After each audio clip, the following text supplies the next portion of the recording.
Rediyoon dandiyakaa wabii sabaaf biyyaa. Kabajamtoota fi dhaggeeffattoota hordoftoota maatiiwwan raadiyoo daandiyakaa kan kaaba kibbaan baadiyaan biyya keessa biyya alaa nu hordofaa jirtan. Egaa guyyaa har'aa qabxii murteessaa tokko irratti keessummaa qabannee isiniif dhiyaannee jirra. Egaa qabxii murteessaan nu qabannee dhiyaannee jirru waan biyya keessa osoo hin ta'in waanuma biyya keenya waanuma uummata keenya ta'ee dhimma biyya alaa kana keessatti gaggeeffamaa jirudha. Wixinee seeraa HR 128 jedhamu ilaalchisee egaa mata dureen kunin namoonni hedduun wixineen seeraa HR 128 maalidha nuun jedhaa turtanii. Egaa wixineen kunin raggaa'uudhaa fi eebla sagalitti bara 2018tti beellamni qabameef jira. Egaa warroottan waa'ee wixinee kana jalqaba irraa kaasanii hordofaa jiran wanni kun maal akka ta'e quba qaban dhiibban inni argitee wixineen kun mootummaa Itoophiyaa irratti keessattuu garee TPLF irratti fiduuf deemu maalidha waan jedhu bal'innaadhaan warra hubannoo qabanirraa turtii addee Dahabee wajjin taasisuuf jirra. Dahabee Abdallaa wajjin taasisuuf jirra. Dahabeen guyyaa har'aa keessummaa keenyadha. Dahabee Abdallaa waan kanarraa nu ibsuuf toora raadiyoo daandiyakaa gubbatti yeroo ammaa kana argamti. Egaa mee garasumatti fullaanaa isinis hamma xumura qophii kanatti nu wajjin turaa hubannoo bal'aa argattanii jedhee abdii guddaa qaba. Dahabee yooyyaa assalaamu alaikum warahmatullahi wabarakatuh. وعليكم السلام ورحمة الله وبركاته. همزة كمولت نجا الحمد لله كم جرت بارت فيات نجا الحمد لله فيا قالت ربي ججباتو وانتو الحمد لله نولين دنساجر راهدو غلطو ميغا مارغا وامچا كين غياردا ايينو جتي سغنتا كنارانو ارغمو كان كيتي في مقرا كيفتوتا كينتي ندو سي غلطو فنا غلطو ما سنيس ترا كناف كنتني ستنا فيرو كيسني فغلطو غتا قبدني فدا ايي هوري بولي ديبني اغا ادو سي غلطو فنا شمرين كين ارغيتي دبرتوني اورومو امتا ساني فيو اكسيتي فاجن هدو نغمچيسا دهابي عبد الله اتين كناندرولي نمرغيتي ميدا امتا كينارات گگيفمو akkasumas ilmaan oromoo biyyoota alaa keessatti jiran deeggaruu keessatti hojii gurguddaa dalagaa turte mee dhaggeeffattoota keenya fi jalqaba gara gaafiiwwan keenyatti osoo hin fullaa'iniin dura egaa akka aktiivistii tokkotti sibeennaa dhimma mirga ilma namaa irraatillee nama qabsaa'aa turteedha. Dahabee Abdallaa osoo of nu beeksiste eessatti dhalattee yeroo ammaa kana eessa jirtaa waan jedhu irraati dhaggeeffattoota keenyaaf. Hayyatole galatoomi. Ani bakkiniin itti dhaladhee Harargee Bahaati. Naannoo Didawaalee jaamtutti kanin dhaladhee garuu kan jiraadhu Harargee Bahaa ka warra kiyya jiraattu Harargee Bahaa magaalaa Kumbolchaati akkasuma biyya alaa bakka takka ture amma kan jiraachaa jiranii magaalaa Koloraadotiin jiraadha. Ayye hedduu galatoomi Dahabee ga'am keessattuu sochii nama wixinee seeraa HR 128 kana raggaasisuudha fi deemamu kun egaa haala cimaadhaan sochiin taasifamaa jira keessattuu duulli argitokboota ummataa fi senataratti bilbiluu jedhuudhaan sochii cimattu gaggeeffamaa ture. Sochii kana keessatti adda durummaadhaan isin ilmaan Oromootu akka hirmaataa ture argaa jirra. Warroottan sabaaf sablammii birallee garuu isin faanadhaan argaa turre dhimma kanarratti warri sochii taasisaa turtan. Mee keessattuu mee jalqaba gaafiin kennoonni inni jettu wixineen seeraa HR 128 jedhamu kun maalidha osoo dhaggeeffattoota keenyatti mee irraa nu ibsiteen? Hayyatole wixineen seeraa kun qabiyyeen isaa wanniif keessaa qabu akkuma namni hundi hubatutti rakkina biyya Itoophiyaa keessattuu naannoo Oromiyaa irratti hundeeffatee mootummaan abbaa irratti TPLF uummata Oromoo irratti duguugaa sanyii kan inni jalqabe bara 2014 kanarraa aktiivistootaas ta'ee hoogganoota hawaasaa ammas jiraattonni hawaasa keessa jiru taane namni durattis karaa tokkoon kan bakka bu'oota keenya namu akkuma jirutti waan dandeenyu saba keenyaaf sosoona waan jedhuun qunnamaa turre. Kanarratti osoo koongiressootaa fi senatorootaas qunnamnu yoo amma ani akka kiyyatti hawaasa kiyya keessaa kan dubbachuu danda'u. Senatorootaa fi koongressoota adda addaatis osoo dubbisnu tokko immoo kaniin distriktii isaa jala jiru kan wajjin hojjannee koongresmen Mike Kaufmani rakkina Oromoo kana waan uummata keenya irra jiru akkamii jennee kun akkana jennee ibsinee fi himnee yeroo sana hedduu mataa jabaataa turan jechuu koongressoonni maaliif hariiroo cimaa kan biyyi Itoophiyaa warra Ameerikaa wajjin qabdu. Hariiroon kuni kan duratti illee waggoota dheeraa lakkaawwate ta'ee ammoo eega I believe 9/11 bara 2000 takkanatti fakkaata. Anti-terrorism proclaim waan jiru kanaan kaardii tokko taphattee carraa guddaa harkatte jechuu mootummaan Itoophiyaadha. Kanatti fayyadamtee mootummaa biyya Ameerikaa itti shawwadaa turtee baasii guddaa sirraa baafataa turtee kanarratti halkanii guyyaa laabistiin isaaniitis Washington irratti xiyyeeffatanii mootummaa kana keessa warra adda addaa hundaa'u guyyuu osoo laabii godhanii kanaafuu rakkinni Oromoo kun hedduu bakka qabaataa hin turre jechuu bara 2014 duratti. So kanarratti hogguu nuti wajjin dubbannee isaanis maali investigate godhanii rakkinni biyya Itoophiyaa keessa jiru kana hubatee booda Mike Kaufman hogguu ambaasaadara biyya Itoophiyaa Girmaa Birruus dubbisee rakkinni jiraachuu isaa hubatee garuu ni fooyyessinaa jedhanii waada galeefii ture. Akkuma amma nama hubatu kanatti kan miidiyaa irraa waan biraa jettee gama duubaatii waan biraa gootu amaleessii waan ta'eef mootummaan abbaa irree TPLF sani goote jechuu Mike Kaufman wajjin. So amma inni eega mootummaan biyya Itoophiyaa kuni waada san cabse inninis waada tokko nuuf gale. Waadni inni nuuf gale kuni waa'eelota kiyya kan biraa wajjis hojjedhee wanni inni godhuu danda'u wixinee seeraa kana dura kan baateen 432 jechuudha. Akkasitti waliin waa'eelota isaa kan biraa wajjinis ta'ee gizee san gabbaase jechuudha. Wixinee kana keessatti wanni inni gaafatu tokkoffaan mirgi ilma namaa akka kabajamu sabaaf sablammoonni biraatis Oromoos tahee waliin inclusive governance jechuun waliin mootummaa kana keessatti harka walqixxummaan akka mootummaa kana keessatti hirmaatan jechuudha. Osoo sabni bicuun kun qoftiin aangoo gubbaa taa'ee uummata sabaaf sablammoota guddaa kana miliyoona 106 kana hin gabroomsinetti. Sanitti aanee ammaas kan gaafatu hidhamtoonni siyaasaas akka mana hidhaa keessaa bahan ajjechaan akka dhaabbatu uummanni hiriira nagaa beessa mirga isaa bilisa ta'ee gaafachuu akka danda'u akka hin ajjeefamne kanneen baqatanii jiraniis akka UN High Commission isaanis seenanii investigate godhuu danda'an bilisa ta'anii jechuu osoo mootummaan san dhiibbaa tokko irratti hin goone. Kanneen kana fakkaatu waa'ee hedduutu jira jechuu amma uummanni ilmaan Oromoo kan gaafa 2016 October mootummaan State of Emergency irratti labsee hidhamees kaajjeefamees akka dhimmi kun ilaalamu jechuu waan akkanaa kan fakkaatu hedduutu keessa jira wixinee kana keessa yoo kana fakkaata jechuu yoo nama keessa deebi'ee yeroo dheeraa fudhata jechuu cufaatu listi godhu kiyyaaf. Ammoo House Resolution kana laalanii namni waan inni irratti dhaabbatu laalus ni danda'a yoo gaafii qabaates nu gaafachuu ni danda'a gama kiyyan. Ayyee hedduu galatoomi dahabe akka gaarii nu ibsite ka'umsiisaa maalillee akka ta'e argitee irra nu baatee jirta.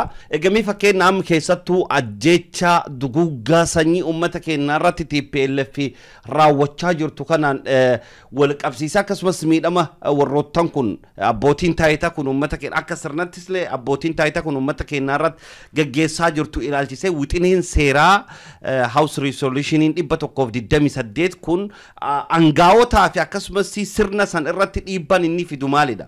Dhiibbaan inni fidu tokkoffaa ajjechaan kun akka amma dhaabbatu ammas labsii hatattamaa kan irra uummata keenyatti labsame kunis akka kaafamu gaafata. Uummanni mana hidhaa keessa jiran hooggannoota siyaasaatis haa ta'u kan political prisoner jechuudha. Warri siyaasaa kun cuftii warri amantiis labsaa hatattamaa kana jalatti walitti qabatanii hidhanis akka hiikamu gaafata. Kan ammas mirgi namaa tokkoffaa irratti mirgi namaa akka biyya san keessatti hin dhiibbamne mootummaan san walqixxummaadhaan akka sabaaf sablammoota cufa ija tokko ilaalu uummata Oromooti irrattis dhiibbaan amma ajjechaan deemaa jiru kun isaa tattamatti akka dhaabbatu lafti isaaniitis akka hin saamamne waan cufa kana keessatti tuqee gaafata jechuudha.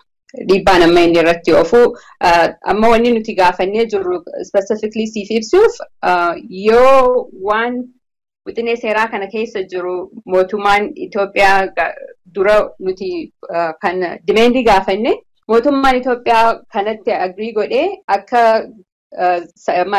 February 28tti labsa baasee waan kana ni goonaa akka mootummaatti waan bakka bu'oonni Ameerikaa kun nu gaafatanii goona jee baada galuu kan gaafatame mootummaan Itoophiyaa ammoo dhageettii dhabe waan san ta'eef amma guyyaa April 9 kana akka sagaleen itti kennamuuf manatti gabbuuf deema dhiibbaan inni irratti godhu waan inni reefu maqaa kaasee kun cuftinuu akka hojiirra oolu jechuu mootummaa Itoophiyaa san mirga namaa eegsisuuf. Tole egaa amma akkanatti fakkaatutti sochii yeroo dheeraa taasisaa turtanii sochii cimattu geggeeffamaa ture sochii kana keessatti shoorri hawaasa maal fakkaataa ture ammaan booda immoo hawaasa illee irraa maaltu eegama maal gochuu qaba uummanni keenya akka wanni kun raggaa'uudhaaf maal taasisuudha qaba wanni kun immoo nurraati eegi maal hanqateedha ka kufuu danda'u fakkeenya akka raggaasifamne fakkeenya wayyaaniin harka keessa galfattee karaan ishiin ittiin harkinni raggaasifamne dhorkuu dandeettu jira. Uummanni keenya immoo akka raggaasifamuudhaaf wanni kun argite akka irraa aanamuuf hojiin inni hojjechuu qabu maalidha keessattuu uummanni keenya biyya alaa jiru. Maal hojjechaa ture kan jedhu hawaasni keenya hoogganoota hawaasaas ta'ee namoonni miseensonni hawaasaa bakka bakka yeroo hedduu koongresoota isaanii amma wixinee seeraa 128 kun kan ilaallatu koongresoota qofa. Koongresoota isaanii kan bakka bu'aa isaanii ta'ee namoota qunnamuudhaan rakkina Oromoo itti himuun akka koospoonsar nu godhan gaafataa turan. Amma kan san wanni cuftinuu ilaa amma koospoonsara 99tu ta'ee jira. Maarchi keessa nama 10tu koospoonsar godhee Febraarii nama 14tu koospoonsar godhee egaa nuti Washington DC irraa deebine jechuu gizee san 74 qabaataa ture. Amma bakka jabduu irra jira. Wanni ta'uu qabu ammaas wanni hawaasni cuftii godhuu qabu namni hawaasa Oromoo keessa jiru ka biyya Ameerikaa keessa jiru mataa isaatis osoo hin taane nama beekan hundaa'u qunnamanii akka bakka bu'oota isaanii qunnaman. Bakka bu'oota isaanii kana rakkina uummata Oromoo irra jiru qofa osoo hin taane sabaaf sablammoota biyya Itoophiyaa san keessa jiru akka dhiibbaa mootummaan kun irratti jiruun ibsaniif wanni gaafatu qaban wixinee seeraa 128 kana akka koospoonsar nu godhan. Harkuma kana keessaan ka wixinee seeraa 168 ammaas ka sanatoora tolaallatu jira sunis gaaffiin isaa hedduu kanuma kana keessa jiru wal fakkaata jechuudha. Isaanis akka karaa sanatorootaas gaafatan ka sanatoroota hooldiirra waan amma manatti gabbu'ee waan hin jirre sanis deebi'eetiin booda dubbadha. Amma ka bakka guddaa irratti hojjechuu nu barbaachisu irra jiru wixinee seeraa 128 kan guyyaa 16 fi akkana guyyaa 16 nu hafe har'a malee guyyaa 15 jechuudha aga April 9tti yoo guyyaan sun jijjiiramuu baate. Guyyaa hanga kana keessatti namni Oromoo ta'e wanni isarraa barbaachisu bakka bu'oota isaanii qunnamanii koospoonsar nuuf godhaa ammaas koospoonsar godhee jirus deebi'anii yaadachiisanii akka guyyaa April 9 kana voot godhuudhaaf mana sanitti dhiyaatan. Tokkoffaan kana jechuudha. Kan lammataa gurmuudhaan qindaa'ee hawaasa hunda keessaa nama deemuu danda'u ka ofii deemuu hin dandeenye bakka ilmaan isaa yookaan haadha manaa yookaan abbaa manaa bakka buufate dirqama Oromummaa ilmaan Oromoo gurmuudhaan haala qindaa'e tokkoon guyyaa san achitti sagalee guddaa dhageessisuuf Washington DC'tti yoo dhiyaatan hedduu gaarii natti fakkaata hedduu barbaachisaadha. Ammaas kana keessatti hawaasa Oromoo kaniin yaadachiisuu barbaadu waan kana dura nuti Oromoo qofaan irratti dalaguu turre. Yoo amma namni arkee atillee yoo argite hawaasni keenya illee namshoor arganii kan jiran natti fakkaata guyyaa Januaarii 29 jara biraatii wajjiinis deemne garuu namni lafarra jiraatee alarraa nuti warra achi keessaa negotiate godhee fi kan dubbatees yoo ta'e malee hedduu gurmuudhaan namni achitti hin argamne jechuu sabni Oromoo. Kuni maal agarsiisa? Miidhaan Oromoo irra jiru kun miidhaa jabduu akka hin ta'e maaliif? Yoo miidhaan saba keenya irra jiru cimaa jennee kan ibsachuu barbaannu taate sagalee guddoodhaan namni achi jiraachuun dirqama ta'uu qaba jechuudha. Kanarratti yaada kiyya dheeressee osoo wanti jenne gabaabseetuma guyyaa April 9 kana yoo guyyaan achirraa jijjiiramuu baate yoo jijjiirames ammoo guyyaa kana abdeetti singoona namni Oromoo kan Ameerikaa keessa jiru akka danda'ameefitti pilaana baafatee guyyaa kana sagalee keenya dhageessisuuf haala qindaa'een hawaasni cuftii irratti pilaana godhee guyyaa qabna. Akka fuula tokkoon osoo namni ammaas yoo wal mari'achuu dhabee achi dhaqee karaa deema jechuudha. Kanarratti akka achitti hirmaatan achitti argaman ani kanumaan gara kanaan dhaamsa dabarsaa fi ammaas namni keenya akka sabni biraa overshadow hin goone warri nu wajjin jirus ni jira amma harkuma lafa jalaan qabsuma ilmaan Oromoo dhiiga irratti dhangalaase kana warri aangoof qabatuuf numa jalas fira keenya ta'ee nu fakkaatee bobaa keenya jalaan achi ba'uu deemus ni jiraanii kana keessatti kan uummata keenyaaf ibsuu barbaadu. Waan kana ta'eef hedduu of eeggataa namni keenya akka seenaan ammaan duraa nutti hin deebine hedduu practice taanee akka daleenyu guyyaa kana milkeessinu ani abdiin qabaa akkasumatti dhaamsa kiyya hawaasni hundaafuu dabarsuu barbaada dhiifamasitti dheereesse. Hedduu galatoomi obboleettii teenya Dahaabee Abdallaa egaa waan qabxiin keessattuu booda irratti tutte kun waan kanarratti argitee namoonni sabaaf sablammii birallee in argamanii warri argaman kana keessatti argitee sochuma kanaatu gara mata duree biratti jijjiirsisuudhaaf yaalii tokko argaa turre waan kanarratti booda irratti illee dhaamsi dabarsiteef galatoomi uummanni keenya immoo bakka sanitti lakkoofsaan xiqqaatee argamuun isaatu rakkoon uummata Oromoo irratti geggeeffamaa jiru xiqqaadha xinnaadha jechuu agarsiisa jechuu barbaaddeetti natti fakkaata Dahaabee yoo tokko goruu baadde. Akkasiisanumaan jechuu barbaade. Tole egaa mee akka goolabbitti sochi'am yeroo ammaa kana uummanni keenya kallatti hundaan geggeessaa jiru kana wal qabsiiftee keessattuu biyyoota alaa keessatti uummanni keenya egaa hojiiwwan gurguddaan isaan hojjechuu danda'anii kan akka amma kunaan bisiin hojjetaa jirtan kanaati kaan immoo kallatti tumsaatiin uummata keenya qeef qabeenya isaarraa buqqa'ee kabeela'aa jiru kan manneen isaarraa fagaatee jirullee akka shamarree tokkotti illee wanni ati dhaamtu eegi jiraate sochii biyya keessa uummanni keenya taasisaa jiru kana haaluma walii galaatii walitti qabsiiftee ergaan ati dabarsitu eegi jiraate carraasii kenna Dahaabee. Hayyee tole. Ergaan ani dabarsu dheeraa miti. Tokkoffaa warri biyya keessaa qabsootti jiru hedduu jajjabaadhaan ja'anii akkasuma warri buqqee jirus dubartootaas ta'ee abbootiis hundinuu rabbiin jajjabina isaaniif haa kennu. Jajjabina isiniif haa kennu jabaadhaa keessaa baatanii hin ja'anii ammoo irra hedduu ammoo warreen biyya ollaa jiruu fi biyya alaa keessa jiru kan ani dhaamsa kiyyaan ga'uu barbaadu. Ammaan tana qabsoon uummata Oromoo yeroon itti dhala Oromoo ta'ee cufa barbaaddu amma waan danda'ame. Keessatti mootummaa abbaa irree kana jalatti akka jiran kanatti uummata keenya gargaarra jechuun ni ulfaata. Waan kana ta'eef uummanni Oromoo osuma kan uummata keenya kan lafa isaatirraa buqqee deebisuufis tattaafataa jiru. Akkamitti mootummaa kana uummata keenyarraa kaafna? Akkamitti mootummaa dimokiraatik ta'ee uummata keenyaaf gad deebisnee waliin dhaabna? Kan jiru irratti dalagamee hawaasaas biyyoota hunda keessaa'u irratti namni walitti dhufee tokkummaadhaan dalaguun hedduu barbaachisa. Hawaasota biyya biraatiifis amma akkuma kan Ameerikaa kun wixinee seeraatii fi waan adda addaa qabu kuni nuuf jalqabanii akka mataa kiyyatti kan hin jiru. Wanni biraa kan irratti daleenyus hedduu hin jiraatu ni danda'a fuula duratti yoo jabaannee nuti irratti daleen. Namuu bakka jirurraa bakka bu'oota keessan rakkina uummata keenyaa rakkina biyyittii kana hundaa'u ibsamee namuutu bakka jiru yoo gumaachee waan danda'utti tokkoffaa osoo uummata keenya kana ajjeechaa irraa dhaabaa jechuu osoo hin taane ajjeechaan permanentii dhaabbattee mootummaan kun seera addunyaatti irratti dhiyaatee akka yakkamus irratti dalaguu qabna jechuu nuti.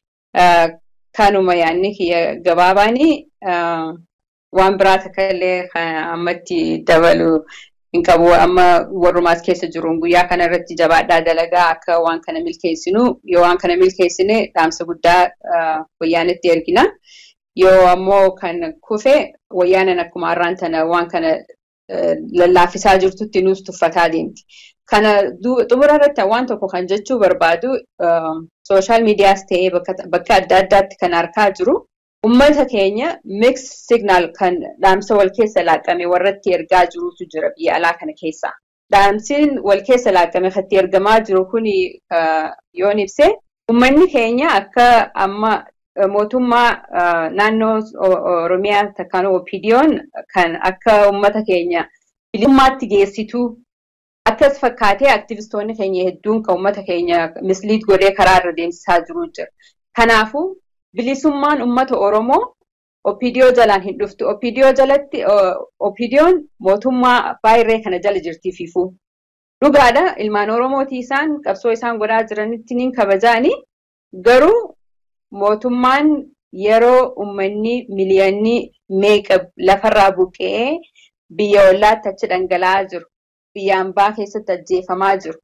Amma fakkeenyaaf uummata naannoo Somaaliyaa irratti buqqee kan lafa isaati irratti deddeebi'ee yeroo meeqa ajjeefamaa jiru kana hogguu isaan gara Somaaliyaatti achi darban Somaalee maallaqa kafalanii garri biyya Somaaliyaa keessaa uummata keenya ajjeesisaa jiran. Achirraa qabanii mootummaa kanatti as deebisaa jiran. Uummanni Oromoo akka makluuqaatti lafatti ajjeefamaa jira. Kuni uummata dhaamsa wal keessa laaqame biyya alaa keessaa erga jiru kanaaf kuni dhiigni Oromoo mee istinaa quuqu kanaafuu dhaamsa akkana dhaabaati. Qabsoon Oromoo akka fuula tokkoon mootummaa kana ofirraa kaasuu dandeenyu akka karatti wal keessa lallaa'inee uummata keenya konfiyuuzin goone kanuma dabarsaa fi ammaas waan haaraa tooftaa wayyaaneen osoon keessaan dagannetti waan baafattee jira. Dubartoota keenya amma nama wanni biyyarraa dhagaa jiranii haadha ilma duratti faa gudeedaa jiran, intala abbaa fi haadha duratti gudeedaa jiran. Wanni kuni qabsoo tooftaa labsaa hatattamaa kan lammadaa kana jalatti daranaa cimsitee wayyaaneen baastee jirtu jechuudha. Ani wanni kun hedduu akka intala Oromoo takkatti garaa na miidhee jira. Uummata Oromoo keessatti wanni tokko kaniin ani hubadhu akka amantiittis ta'e akka aadaatittis gudeeddaa oggujaan akka qaanyii tokkotti ilaalan jechuudha. Qaanyiin kuni silaa amma dubartiin miidhamte tun ka silaa ifatti baastee rakkina akkanaa jira jettuu ni dhooyfatti. Warri isii ni dhooyfata. Maqaa badaa akkanaa kanarra du'a filatan. Waan akkanaa kanaas akkamitti mee keessattuu dubartoonni biyya alaa jirru faan wanni kun miidhaa kana akkamitti dhorkuu dandeenya yookaan akkamitti saaxiluu dandeenya akkamiin mootummaa kana tooftaa haaraa isaan saboota qaanyeessuu fi saba Oromoo qaanyeessuu fi dubartoota keenya akkana godhuu kanaa fi ijoollee dhiiraallee akkasitti gudeedaa jiraniin jirti jechuun ni dhagaa. Waan akkanaa waan fofokkottuu tana hoo akkamitti haaraa baasnee addunyaatti ibsina waan jiruus keessatti yoo irratti dalagame gaarii natti fakkaatanii arraaf amma kanumaan jechuu barbaade. Ayyee hedduu galatoomii obboleettii teennaa Dahabee Abdallaa egaa waan bareedaa nu dabarsitee dhaamsa bareedaa nu dabarsitee nullee maqaa dhaggeeffattoota raadiyoo daandii haqaatiin hedduu si galatoomfannaa yeroo biraallee immoo mata duree biraarratti haala wayitaawaa kanarratti akka sagantaa keenya irratti illee dhiyaattee yaada kennattu abdii guddaa qabna. Horii bulii deebanii ayyee Dahabee ayyee assalaamu alaikum jabaadhu. Waalaikum salaam warahmatullahi wabarakatuh galatoomii hedduu anzaafan. Ayyee. Reediyoon daandii haqaa wabii sabaaf biyyaa umurii nuuf dheeresi mee nuuf dagaagsi Allah yaa Rabbii khiyyaa.